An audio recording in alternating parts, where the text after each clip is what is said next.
കളിക്കളത്തിലെ പരിക്കുകളെ ഇനി പേടിക്കേണ്ട. എല്ലാവിധ സ്പോർട്സ് ഇഞ്ചുറികൾക്കുമുള്ള സമഗ്ര പരിഹാരം ഇവിടെയുണ്ട്. ABC orthopaedic hospital, near Kairali theatre, Calicut road, Manjeri. Payyanad Thadaparambu ശുദ്ധജല പദ്ധതി ഉദ്ഘാടനം മുടക്കാനുള്ള മഞ്ചേരി നഗരസഭയുടെയും MLAയുടെയും നീക്കം ഉപേക്ഷിക്കണമെന്നും CPM നേതാക്കൾ വാർത്താസമ്മേളനത്തിൽ ആവശ്യപ്പെട്ടു. നഗരസഭ സഹകരിച്ചില്ലെങ്കിൽ ജനകീയമായി പദ്ധതി ഉദ്ഘാടനം ചെയ്യുമെന്ന നിലപാടിലാണ് CPM നേതാക്കൾ. മന്ത്രി ഉദ്ഘാടനം ചെയ്യുന്ന പരിപാടിയുടെ സ്വാഗത സംഘം രൂപീകരണ യോഗത്തിൽ LDF, UDF കൌൺസിലർമാർ തമ്മിൽ വാക്കേറ്റമുണ്ടായതിനു പിന്നാലെയായിരുന്നു CPM നേതാക്കളുടെ വാർത്താ സമ്മേളനം. ഈ കുടിവെള്ള പദ്ധതിയുടെ പ്രവർത്തനം നടത്താൻ അനുവദിക്കയില്ല എന്നാണ് ചെയർപേഴ്സൺ പറഞ്ഞത്.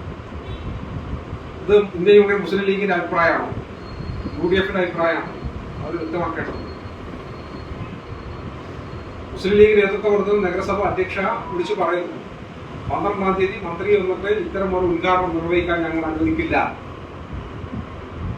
തുടർന്ന് അത് നടത്തപ്പെടും എന്ന് കണ്ടപ്പോൾ ഇന്നലെ രാത്രിയാണ് പ്രതിപക്ഷത്തുള്ള സാജുബാബുവിനെ കൗൺസിലറായി വിളിച്ചുകൊണ്ട് പറയുന്നത്, നാളെ എക്സിക്യൂട്ടീവ് എഞ്ചിനീയർ വരുന്നുണ്ട്, കാര്യങ്ങൾ ചർച്ച ചെയ്യണം, നിങ്ങൾ വരണം. അതുവരെ പറഞ്ഞിട്ടില്ല. അതുവരെ പറഞ്ഞത് ഉദ്ഘാടനം ചെയ്യാൻ തന്നെ അനുവദിക്കില്ല എന്നുള്ളതാണ്. ഉദ്ഘാടനം ചെയ്യും എന്ന ഘട്ടത്തിലെത്തിയപ്പോൾ രാത്രി 11 വിളിച്ചിട്ട് പറയാം. എന്നിട്ട് അന്ന് കൗൺസിലിനകത്ത് മുനിസിപ്പാലിറ്റിക്ക് അകത്ത് ഇന്ന് ചെല്ലുമ്പോഴുള്ള സ്ഥിതി എന്താ, അവിടെ അതിന്റെ സംഘാടക സമിതി രൂപീകരണമാണ്.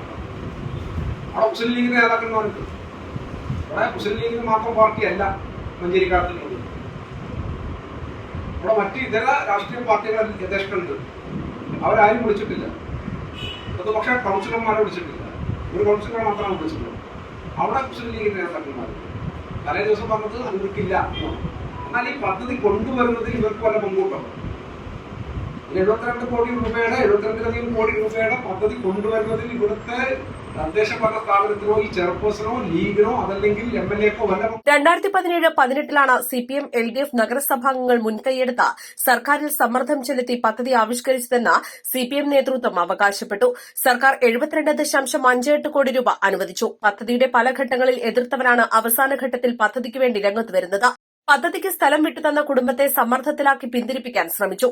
നഗരസഭാ റോഡിലൂടെ വിതരണ ലൈൻ സ്ഥാപിക്കുന്നതിന് കൌൺസിൽ അനുമതി നൽകാതെ ദ്രോഹിച്ചു.